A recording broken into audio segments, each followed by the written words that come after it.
Okay, so we've got lots of questions. I'm going to try and work my way through them the best I possibly can, because I know they're going to be a spread of questions coming through here. So I'm going to start off with measure one, straight over to Pablo on this one. You know, is there any kind of golden rules to follow when you're measuring, you know, what you kind of use? I know you were very comprehensive in your session, but is there anything, you know, you can give tips to the people who are watching? Yes, I mean, the golden rule is think what you need and then just do it. I mean, what is important for you? Look what there is. So think what you need and do it. The next one is look what there is around and just look at my presentation and see what there is there. Ask people.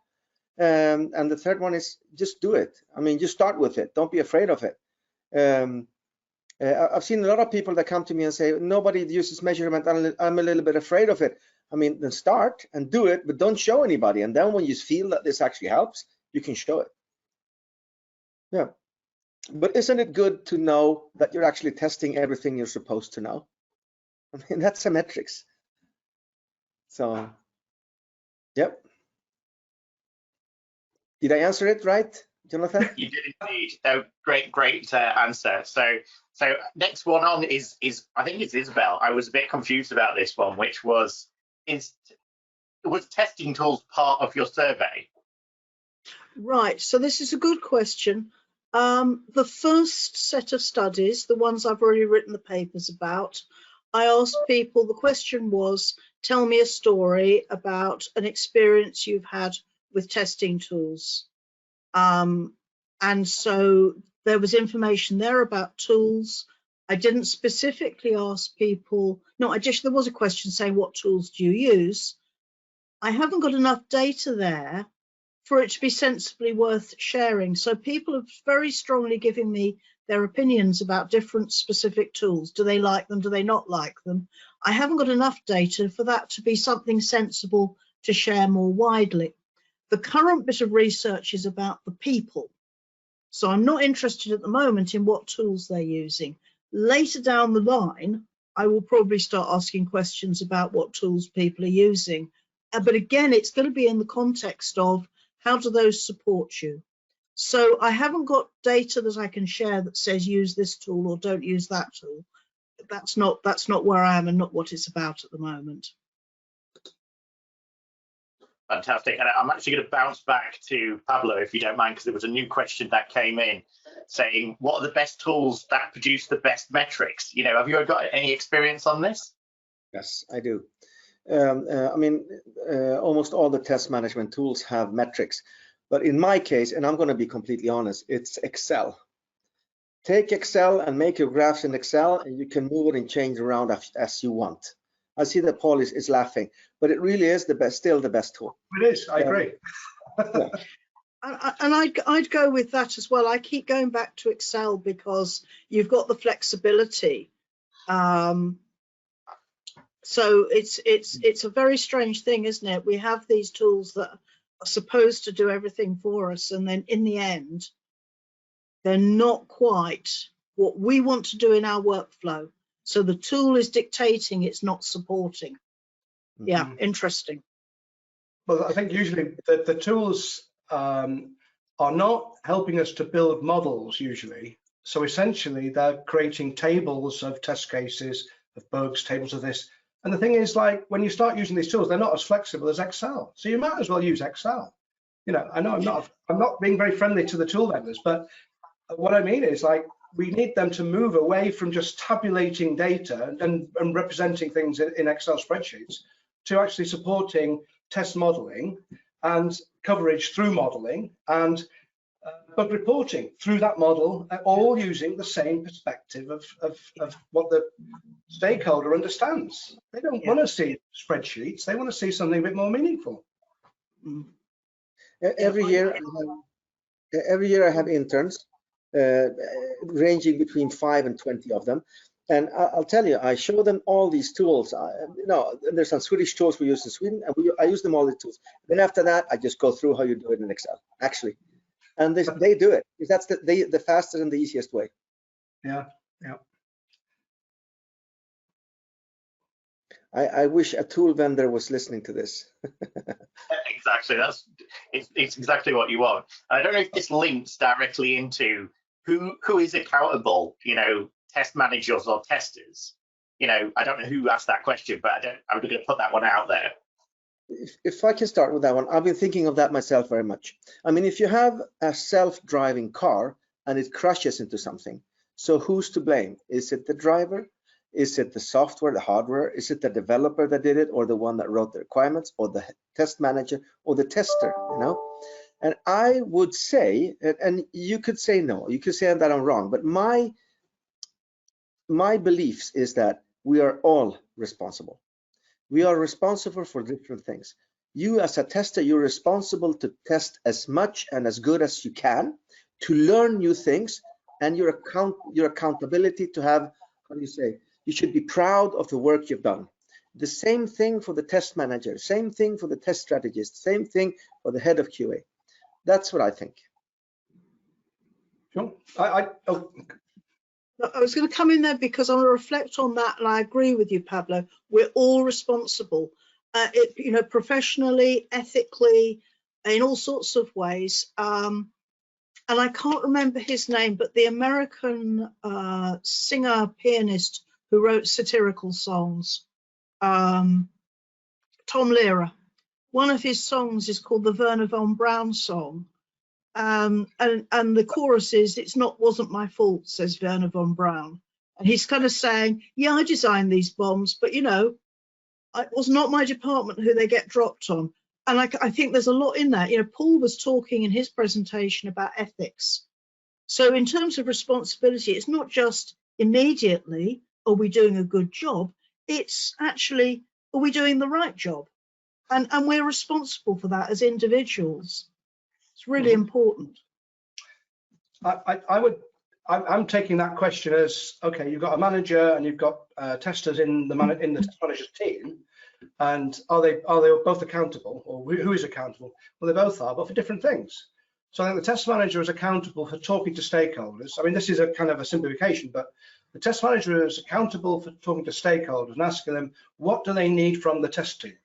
And what are they worried about? What risks are they concerned about? And then to move the conversation towards, well, what model would help you understand what the testers are doing? Should we test every condition in the business process? Should we do this? Okay, so the test manager is setting the kind of the strategy and the planning aspect and makes a commitment to deliver. And then the tester has to meet the coverage targets based on what they know of the model that they're going to use. And if the goalposts change and the developers deliver late, the test manager is accountable for managing the process of changing the shape of the project. Because if you start late, the assumption is you'll finish late and a bit later again.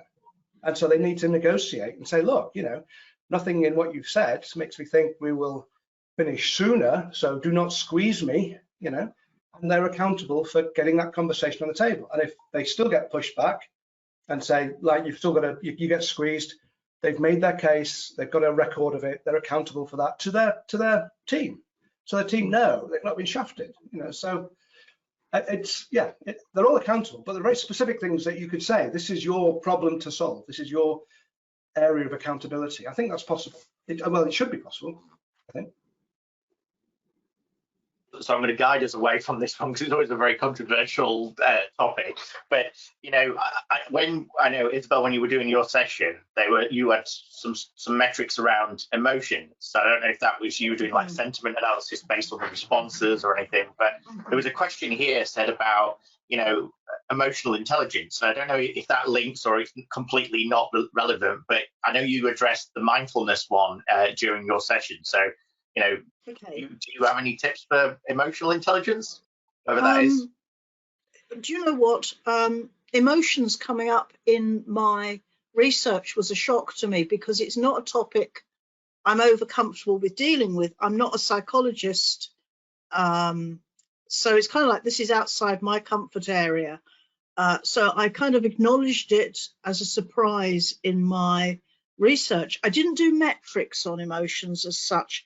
It was more qualitative than metrical than quantitative.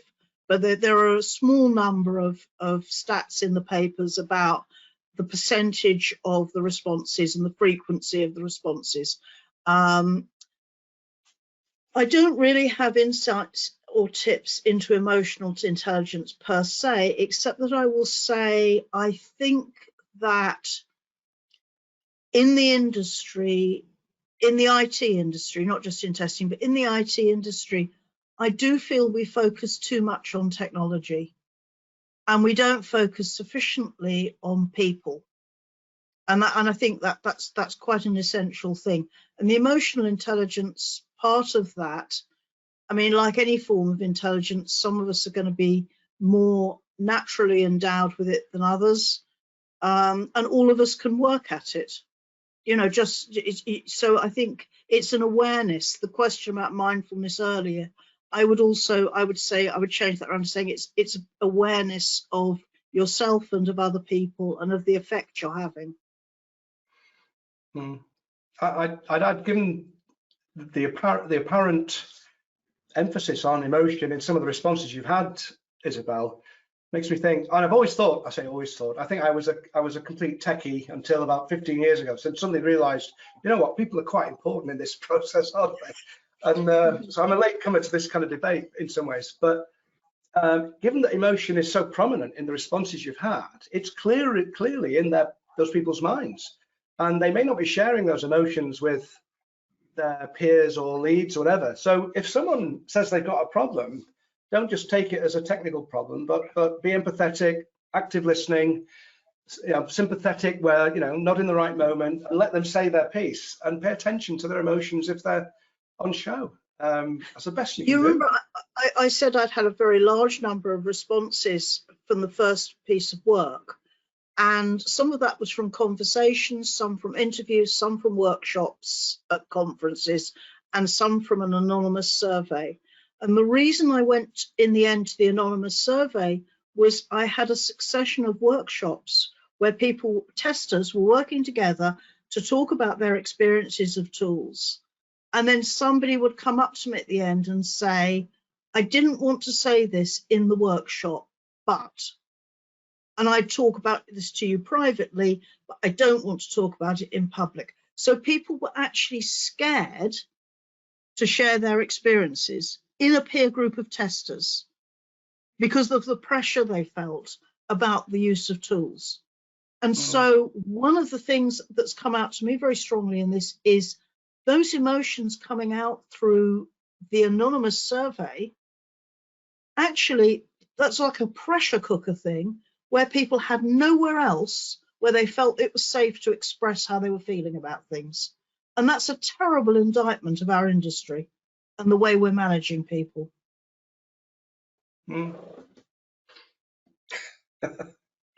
I like that. I'm just going to jump in for a second and stay at the ship. I think it's a great question, and there was a question which I can't pull up. I don't know where it's gone, but talking about critical thinking. Do you think that kind of links into it? Well, I think critical thinking is a different skill from the interpersonal skills. Well, it could be an interpersonal skill, but it's different from the empathy and listening and stuff like that.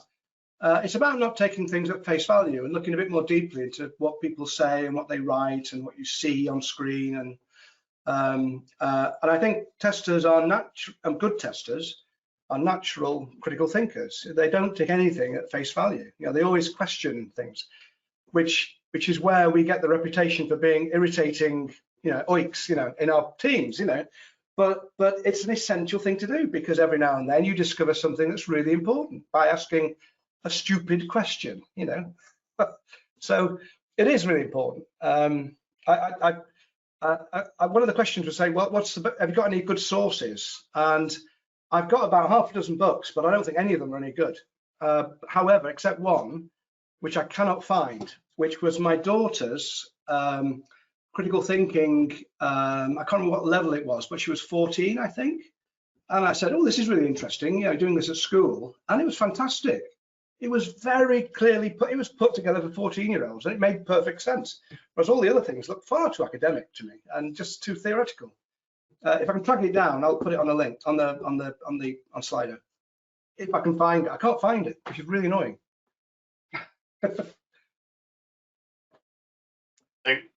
I know this was kind of, Isabel, you mentioned it briefly. I don't know if this is when the question came up about should testers learn the UX side of things as well, and bring it a little bit earlier, because we always talk about like the three amigos and developers and but where do the UX team fit into it, and usability being a really hot topic, and accessibility and things like that. So do you think that's something that is important for a tester to know about?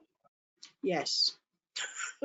I think one of the things that's important to realize is we need a range of testers with a range of skills, because there are so many things it's important to have somebody in the team thinking about and championing, and testers of different types with different skill sets are important to have around a project. One of the key things about UX processes is they take place very often, the UX design, before you start the bulk of the IT project. And I see no reason why testers shouldn't be involved at that stage. But I also think, there's a set of really useful questions and techniques in UXD that testers could happily add to their portfolios. Things like customer journeys, for example, as a simple example, empathy mapping. And also, I think, bear in mind, there are two things there. Usability is one thing and UX design is another. And one is, and you also mentioned accessibility, which is yet another. All of these different things are important. So yes, somebody needs to be knowing them. I would say there's a lot of testers worrying because they feel that there's a pressure to go and learn coding and be more like a programmer. But don't forget, UX design skills and some of these other skills also hugely important. So, go in that direction as an alternative, perhaps. Pablo? I'm raising my hand like we did as kids in school. Yes, Isabel, you're completely true. There's different viewpoints on this. I mean, all the testers know already UX basics, just like in your performance. You click on a button and you go, oh, this takes too long, I mean, the same thing with UX, you go, nobody's going to understand this, So that basic UX knowledge is always there. So, but I think what we're talking about now is that should we learn more about usability? There's one viewpoint in this, is that UX is actually creating something. I mean, you're creating easiness of finding stuff, okay, for example, or getting your product. And we testers are mainly persons that want to find bugs and stuff. You understand? So I'm not saying it's a bad thing, but I've seen testers that convert to being UX specialists. They go from testing and they educate themselves, and suddenly they are developers with the UX flag on their hand, and that is okay. I prefer, as we do in my team today, we actually have 2 UX developers in the team I work for now. One from the client side and one from the internal side of this huge, humongous system we're doing. And they actually create, and they bring me in and ask me questions. What do I think? What do I think? If you take the testing side of usability, so it's actually, we shouldn't test in usability. We should be created and designed from the beginning, So, I mean, there's different viewpoints of the whole thing. If you do something unusable and then ask the tester, test it and tell us what's wrong so we can make it usable, normally a normal tester will not be a specialist in that. And I think because sometimes as technical testers, if we've got technical knowledge and we know the system, we don't see it in the way that a user would see it, the way the customer would see it. So one of the values of becoming involved with either usability testing or early stage UX prototyping and design work as a tester is seeing what they would call the user testing, where you actually get real people who've never seen it before, and then you watch what they're doing. So I think that's, that is a different emphasis. And I think, again, it comes back, I think you're right, Pablo, a mix of people within the team bringing different different aptitudes and different knowledge and different ways of asking questions. I think what I was going to say was, I think there's a big overlap with usability and accessibility with empathy, in that it's about looking through the eyes of someone else. You know, if you are the only person on the team who's doing testing, you haven't got that range of perspectives to bring to the table. So you have to imagine, you know, through personas, you know, the 14-year-old kid user, the 98-year-old pensioner user, the manager user, the experienced user, and you've got to try and flip those personalities in your mind in some way. And it's a bit like De Bono's thinking hats. You know, you might put a different hat on, and that it becomes your personality for the session you're going to run. And I think it's not a replacement for a variety of people in the team, but if you haven't got that variety because you are the only person, I mean, it's got to help a little bit. So personas are really helpful, and trying to act through those personas is the only way to make progress, I think. I just want to say something about the accessibility part, which actually can be used for usability also. There's a tool in Chrome that's name is Funkify. Have you tried it? I don't know. No. Try it. It's going to open your eyes. Funkify is. It's an app in Chrome. Just bring it down. It emulates the problems that people can have. For example, dyslexia. It just twits around the letters. You go, wow. You know, it's really interesting. So try that. Okay. That's useful. Yeah.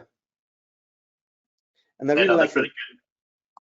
I like that tip. I'm going to go and use it. And I know Lighthouse, which is another one which, you know, Google has in there, which will tell you some of the accessibility scores for W3C. But it's a really interesting point what you made there, because one, when we were doing the MIT COVID passport and vaccination rollout, we were finding that we were actually having to go externally to crowd testers in different cultures and languages as we rolled it out to different less developed countries, because it was the idea that it didn't have a contact tracing kind of program. And it was interesting because just directly translating from Google Translate to whatever it was, they were finding it didn't mean the same thing in certain languages and certain cultures. And actually the way you ask for information like share me your GPS location, you know, would scare people off, or there was a great example with, I don't know, it wasn't the Philippines, but it's another country which doesn't have a surname mandatory, a surname, a family name. So having it as a mandatory area, people just weren't registering. And it was all those little weird kind of variations, which I know, Isabel, you were saying within your survey, you've got, like, I think you said the Antarctica or somewhere, but, if there's certain kind of demographics that you feel that are maybe not represented fully in the survey, and I know you said to call out for those ones, but, do you feel that culture might be something that's, is definitely a big factor? Culture in different ways. So the honest answer to it is I don't know. So need to go and explore it. I think certainly organizational culture is going to be important. And already people responding to the survey, one of the questions I had at the end of the survey is, tell me the question you think I should have asked. And a number of people have come back and said organizational culture is important in this. Now, whether organizational culture is then is a map for overall culture, whether it relates to that, I don't know. And there's all sorts of things in demographics which I don't particularly see a reason why they should make a difference to how you do your testing, and therefore what approaches you take, and therefore what tool support you need, but they might do. So I'm kind of thinking I need to know about some of these things. So I need to hear from other people because I don't know. So I think that's the honest answer to it. So the more people from the more different places with the more different viewpoints come in to give me the information, the more I can start to map some of this out and model it and then trial it back in. What I certainly don't want to end up with is the kind of model that the IT industry is accused of at the moment, and I think possibly quite rightly, which is of being Western white middle class male. You know, I think we have to make sure that whatever we do, in my work, in all our work, we're thinking this is about people who aren't like us. The people using this are people who don't have the same preconceptions as us. Part of that may be culture, but I don't know. I think that's a really good answer, and I'm going to throw a bit of a curveball here, so apologies in advance. But there was two questions. One said, should I be calling myself a tester or QA? And then there was this also a strange question which said, you know, this concept of changing to quality engineering, is that, you know, how they label, does that make a difference, or, you know, does it mean something different? I know obviously the US use QA quite a lot. And, you know, do you observe that as well, the different uses of titles and department terms?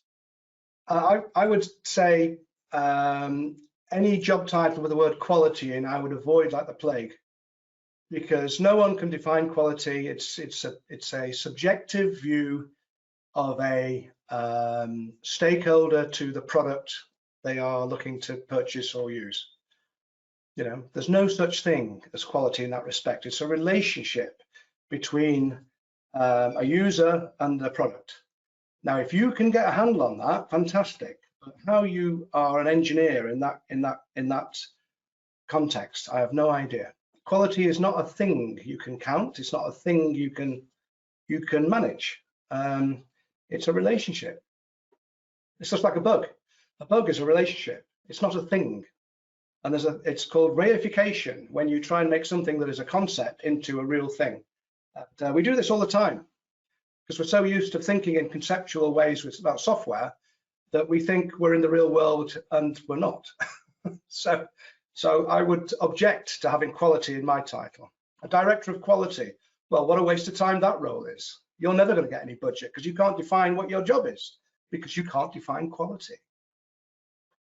Now, I know Isabel might feel differently. Sorry about that. That was a very controversial one. So I don't know if Isabel wants to do a response, or we want to take I felt like a rant, so I had a rant. No, that's okay, because I think most of the terminology in job titles, I think when you look at it, it doesn't mean anything. Quality is, you know, I agree with Paul, as in there's multiple definitions of quality. And some of those definitions allow you to measure, and some it's much harder to measure. Some are quantitative, some are qualitative. So I've had quality in my job title quite a lot over the years. And I remember once I had a conversation with the managing director, and I was ranting on about a book by Philip Crosby called Quality is Free, to explain about how we could, you know, save money by, you know, as Pablo was talking about, saving money by doing things better, etc. We're going to, you know, and he said, if quality is free, I don't need to give you a budget. It's kind of like, oh, right, okay. Well, the presumption is zero defects. So you're not measuring anything. You're saying defects are simply not allowed. And that's zero defects under certain definitions, but not under other definitions. And that's your complication. But I think the same is true of engineering. I mean, in the responses I've had so far, somebody said, oh, you know, we're all called quality engineers. I'm a real engineer, but the others aren't. You know, you know, how are you defining engineer? So I think a lot of this stuff around job title, it is about presentation and not about content. Exactly. That would be my. It's what's in your job spec that matters, not the title you get. I think like this. I think that you just put the finger on what I've been doing since I started with testing, Paul, which is people say, try measuring. I say, I'd like to measure this. And then Michael Bolton comes and says, you cannot measure anything. Metrics is shit, okay? And then I'm going to try productivity. I'm going to try how far have we gone. I'm actually trying to measure quality. And I think the basic concept of quality is measured. It's measurable, okay? I think so. And then someone comes and kicks my sand castle and goes, "You cannot measure that. It's a relationship." And I go, "Paul, I'm sorry. I'm going to build that sand castle up again, you know, because I go from believing that testers are actually a profession that should be respected, and therefore we need to go from a cloud and gray to black or white. We have to try to put it that way. I'm not saying you're wrong, but just the word quality engineering, I think it comes from quality. People know we need it and we have problems with it. Engineering, that's cool, you know. Engineers, that's what you make money on. So let's make a role called quality engineering and sell them for £100 more than the rest of the testers. That's my thinking. I think my perspective is I don't care what people call themselves as job titles, but they should understand what quality actually is and be able to explain what a test result is telling you with respect to your perspective of quality. To understand that relationship and then say, if I do twice as much testing, don't think it's twice as good, for example. And so it's about understanding what metrics are actually telling you and what interpretations you can put on the data you've got that are safe. And some are safe and some are not safe. And people too quickly say, oh, all my tests pass, oh, it's okay, ship it. And yet the testers know that they've not tested everything important. You know, so I think what I'm trying to say is it's a bit like the Socratic thing. It's like we have to be very careful about our definitions. And if we understand what quality actually is, and we have a definition that's measurable, fantastic. I've never seen one personally, but you know, that's my problem with it. I have a reply, but I'll let Isabel answer first. Let's go, Isabel. Well, I just think reflecting on all of that, part of it is what we're dealing with is complex, and we're dealing with complex systems that are an interaction of people and technology. So we have technical systems and we have soft systems, and they're interacting. And some of that's more measurable than others. And sometimes we get very caught up with needing to measure something, and we think that the measure is kind of the answer we want. Whereas a lot of the things we're measuring are actually indicators rather than absolutes. So it's a bit like with medicine. So somebody might test your blood cholesterol level, and then they might say, oh, your blood cholesterol level looks a bit high compared with the norm. So then what are you going to do about that? Do you have to do something or not do something? And is the best thing to change your diet or increase your exercise or take statins? And then you have to do some other tests to find out which of those is the right answer. But what you've got is a series of indicators. And you make your doctor or your nurse, your medical people with a professional qualification, what they're able to do is look at those measures and make a judgment about what the best thing is to do next.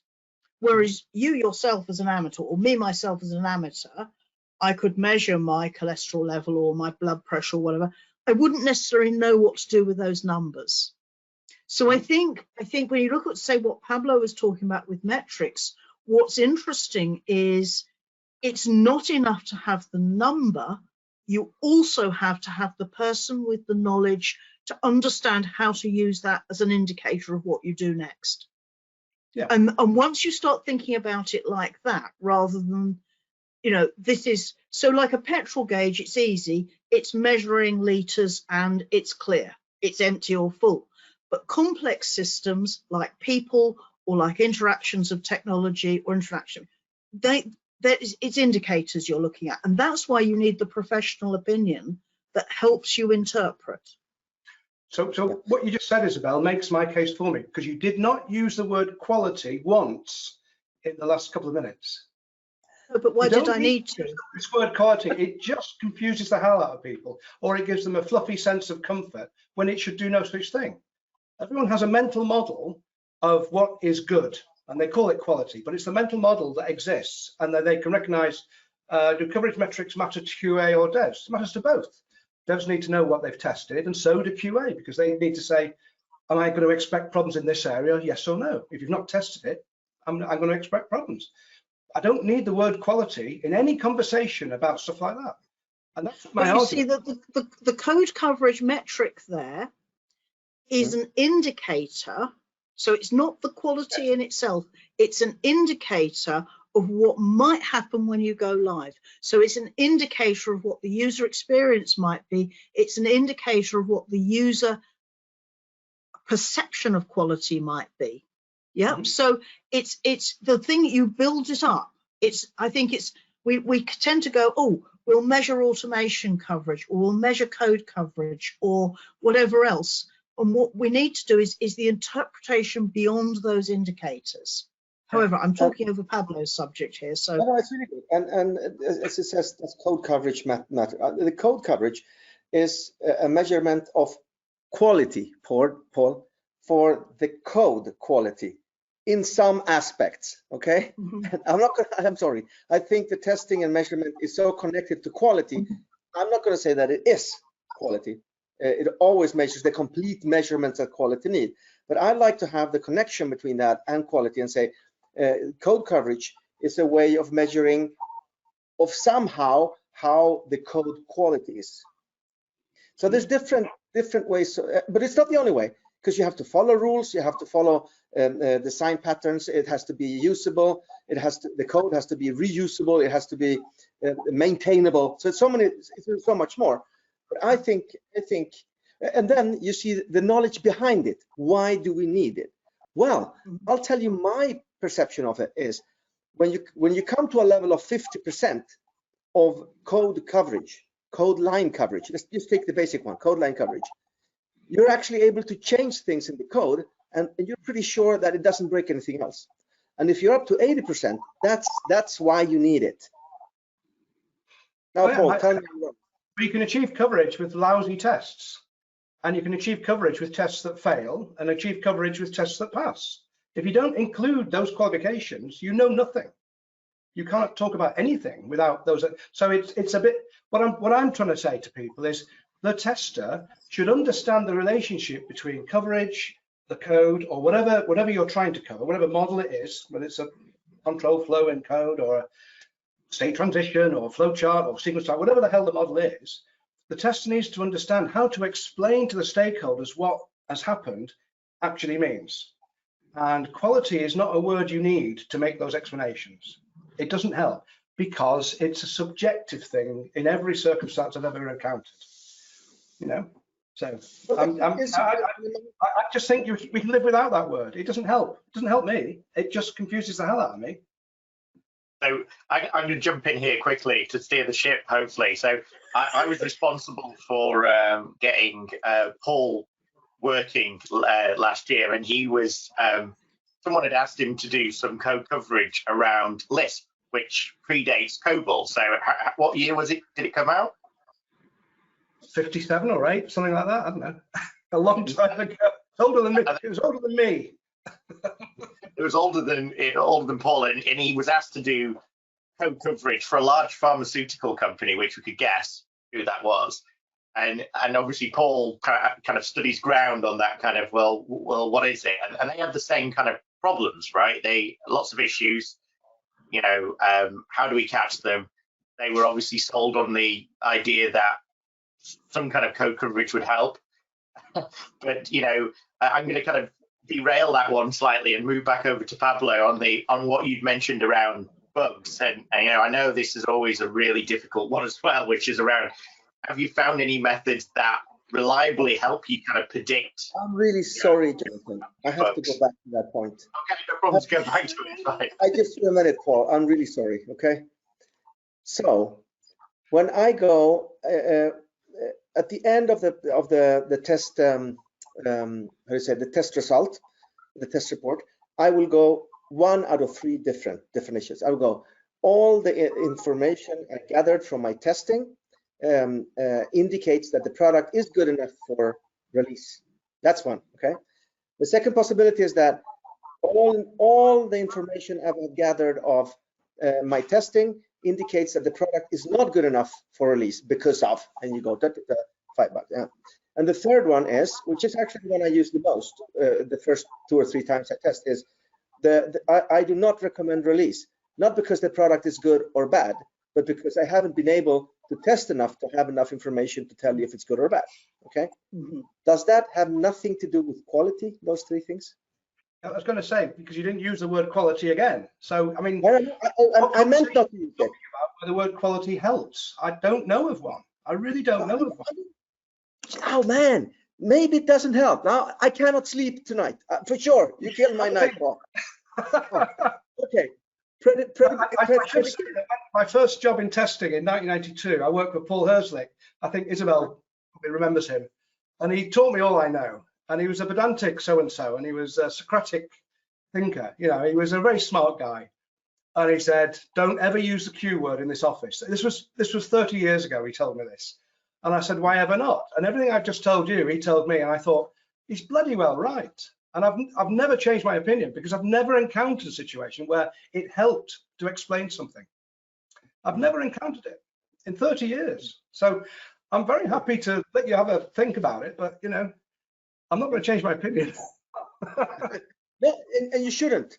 But we all have to learn new things. Accountability. You have to learn things you don't know and understand things better. And we understand the world differently, of course. Yeah. Let's go back to. Yeah. But what I'm saying is, like, if you're a critical thinker, you look beyond the word, and then you say, what does that word actually mean? And it's how long is a piece of string? I mean, we could be here all day. It's a theoretical concept about a relationship. It's not helpful, in my opinion. So I personally, I find the 5 quality viewpoints useful. So it's actually saying, from the point of view of these people around the project, what do they think quality is, and therefore what, you know, what's important to them. And I think that's useful, because rather than just throwing it away, or rather than just saying this is my definition, what you're trying to do is say what is important in this, on this occasion, to this group of people. So I think there are ways you can use it that are helpful. It might be useful as a shorthand, but I think what you're asking is, what does quality mean to you? And say, don't use the word quality in your definition. And they would say, well, if you run tests that cover all the boundary conditions, this, that, and the other, and that adds up to 300 situations, that feels right, like that's enough testing. So what I'm saying is, you don't need the word quality to be in the definition of quality. So I'm going to derail it again, because Paul's going really red, and I don't think it's because his camera's picking up his HDR. I think he's put my lights on. It's going dark outside. I'm going to bring a really boring thing in, because I was doing some training, some HR training this morning, and there was a quote from I think Hewlett or Packard around quality, and it was around, you know, we make our customers define the quality of our products, and that was the only thing they said. And I kind of thought, based on what you guys were talking about, I definitely don't know this subject at all, but I was thinking, actually, it's fine if the customer wants to have a viewpoint of quality.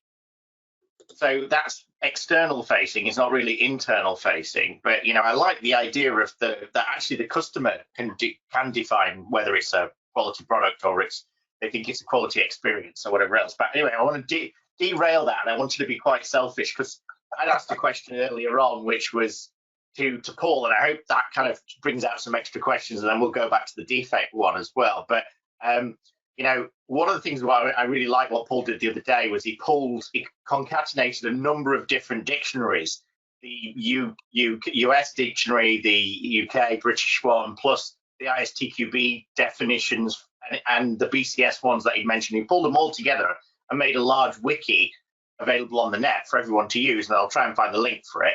But, you know, for me, it was really helpful, because when I was looking for a definition of a term, you know, even within the ISO, so each one of the ISO 29119 standards, you know, he fed all those in, and it had the alternatives for each one. It had what the BCS defined, what, you know, the ISEB and ISTQB's definition was. And actually, I found it really useful, because sometimes they're quite contradictory, and so hopefully you can paste that into the link or whatever so people can see it. But, you know, I'm going to go back to. I wasn't going to release it because it doesn't work yet. Okay, sorry, Paul. Its quality isn't to the highest standard. I think the quality is quite good, but he doesn't. I have to measure it first, okay? Yeah. Well, I think the measurement was. I think don't be frightened to come forward with a sketch of what you've got, Paul, and say, you know, this is in alpha, this is early, but I want feedback on it, because I think that's worth doing, because otherwise you'll get so far through with it that if you do get adverse comments or suggestions, it'll be harder to take them on board and implement them. I have to say as well here that I like the idea of multiple definitions for a single word, because that's the way natural language that we speak ordinarily works. Yeah, yeah. That words have multiple meanings. And you have to know the context for them. Yeah, so what Kincaid was saying is, like, it's too hard a problem to solve right now. The important thing is, if you ever encounter a word you don't understand coming from a document or from the lips of another person, ask them what it means. And that's quite right, because we've all got a different perspective and different backgrounds and different sources of knowledge that we've relied upon. And this I think half the debate about the schools thing was about terminology and understanding what things meant, you know, and it all got very heated and it was rather unpleasant. And it's bubbling under. It's never gone away completely, but it's still there. And we just need to see what each other's definitions are and compare them and say, look, you're talking about something different. That's why we're arguing. You know, you're using different language to describe something that I understand as a different concept completely. So, I mean, I'm sure it will help a little bit, you know. Yeah, it will definitely help, because today, it doesn't matter if it's Swedish or English, it has to be, how do you say, situation understood a word. And somebody says, well, we're doing this. And I go, what do you mean by that? And I have to do that every day, every time. You know, they will go, I have a master test plan, and it's actually a test report. Actually, it can be those things, you know, what we understand as the master test plan and test report. So it's really that bad. So I think it might, I mean, it could really help. Oh, I think so. I think it would at least get it on the table and say, right, this is why we have a problem, and there are 7 definitions of quality, or 100 definitions of quality. I mean, that's kind of not a good thing, you know. And I have 100 ways of measuring them. It had a meaning that I could use day to day, but I've never encountered one. I've never encountered one, in my opinion. Anyway, I don't know.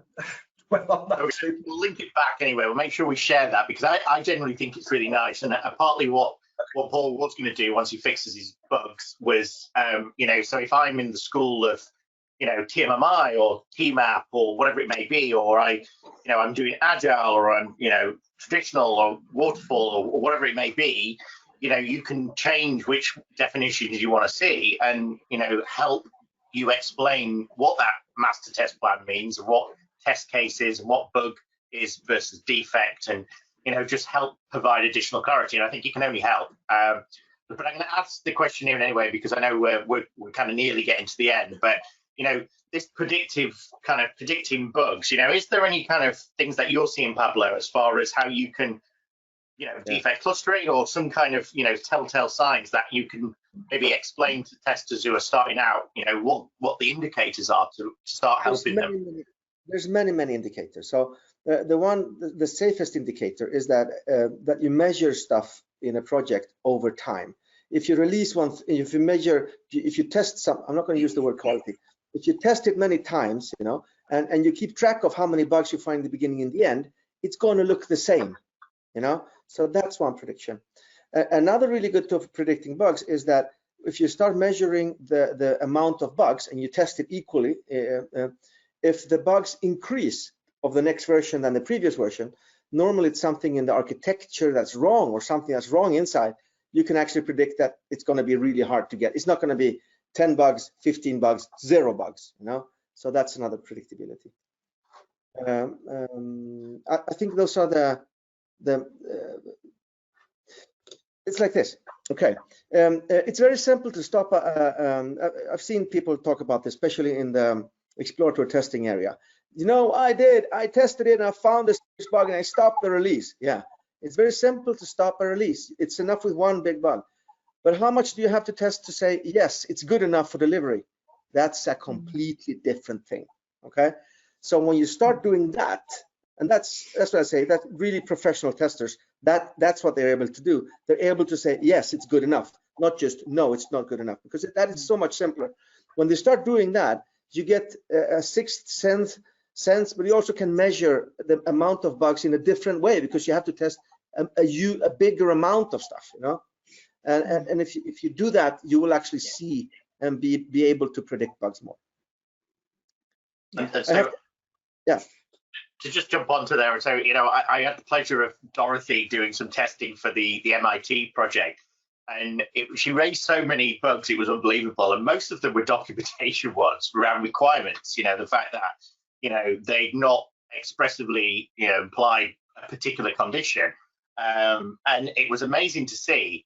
But it was also quite amazing that she kind of automatically kind of saw the same, spotted it there and thought, well, if it happens there, it also happens in all these other places. So, you know, I think there's definitely some really interesting stuff around there. And so I know we're kind of up against the time, and, you know, I just wanted maybe everyone to have a chance to go round and just summarize maybe, you know, today's talk and, you know, some of the highlights from the Q&A and, you know, any final comments really. So I'll start with Isabel. Do you want to go first and just kind of lead us out a little bit?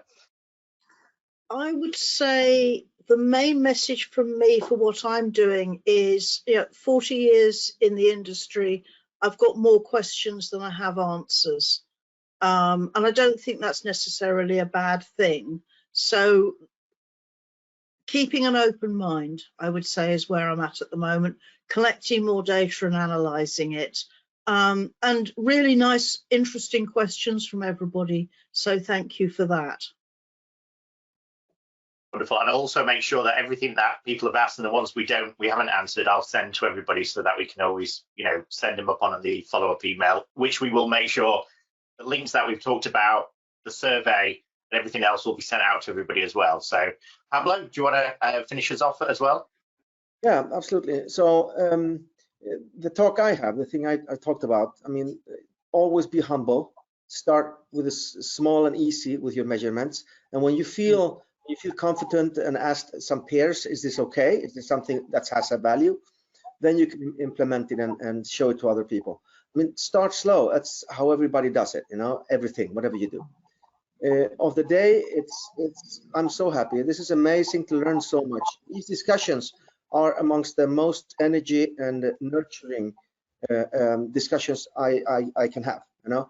And I've missed this because for the last years, it's on the large conferences in the lobby bar. That's actually where I learn the most. Yeah, it's amazing. So thank you very much for those discussions and this quality discussion, Paul. I'm not going to leave it alone. I'm going to continue with it, and we're going to talk further about it. I was actually able right now, when you said that, I've written a book called The 5 Secrets of Good Software Testing. And I measured and I looked in it and I searched. I have quality written 8 times in this book, you know, so it's very few times it actually says quality. So you might be right. I'm going to continue looking forward. I'm going to continue looking into it. Okay. And thank you very, very much. Thanks, Pablo. That's really good. And just another point which Pablo just added there. Of course, we always make all these sessions available to everyone for free on demand. So as soon as they're available, also add in the links as well, so they can watch the on demand for the Q&A and also each individual session. So you can share that. That'd be really good. And Paul, do you want to have a final kind of thing? And I know you're going to have another final word. So, you know, anything you want to say? You're not allowed to use the Q word, right? Well, I would not use the Q word. I think what I would say is I got involved with certification in the very early days with Doc Graham in 1996, I think it was. And we took the idea to America. They didn't like it. So with ISEB, we created a foundation and a practitioner scheme, a 3 and a 10-day class with, I'd say, type questions, this, that, and the other. And I don't think we've ever bettered it since, I have to say. Not in terms of the quality of it, but it kind of had the similar coverage, and it was an essay type question, so it was a better test of people's knowledge. And then I kind of got so fed up with the politics of ISEB and the BCS that I didn't think about it until, again, about professionalism, until Isabel did a talk in 2007, and she had me in tears, because I thought all that effort, all that waste, all that stressful conversation of things that were political, not technical, not human, yeah, just whatever. And so I thought about it in 2007 a while, and I thought, oh God, I don't want to go there again. So in effect, when I said I've been doing this for 30 years, is I've only done it twice in 30 years, and I don't want to do it again. And I don't want to wait another 30 years to try a third time. Let's make a move. Let's make some bloody progress, for God's sake. And on that bombshell, I think, that new world which we're creating together, of course, the Test Institution is one of the, what did you call it again, Paul? Test Engineering Institute, is it? I'm not wedded to that, but on the daily rate there now straight away. But yeah, the Test Engineering Institute, you're looking for founders, you're looking for people who want to be involved from the start, and create something that helps, move this for the people, for the testing community, by the testing community. I think that's a great movement going forward. So yeah, I just want to reiterate that, and we'll make sure that those links are there. And thank everybody again for the roundtable. And I've got my good friend Daniel, who's just below, who is actually a security tester, who's one of the cyber reserves for the UK government, who defends the country from cyber attacks. But it's that kind of a new world of security testing, which we won't use the metrics word now for things, but I'm sure he will do in his session. But yeah, so many thanks to Isabel and Pablo for both your great talks today, and also for the roundtable. So thanks again, and I'm now going to go and pass it over to Daniel, and then cue his session.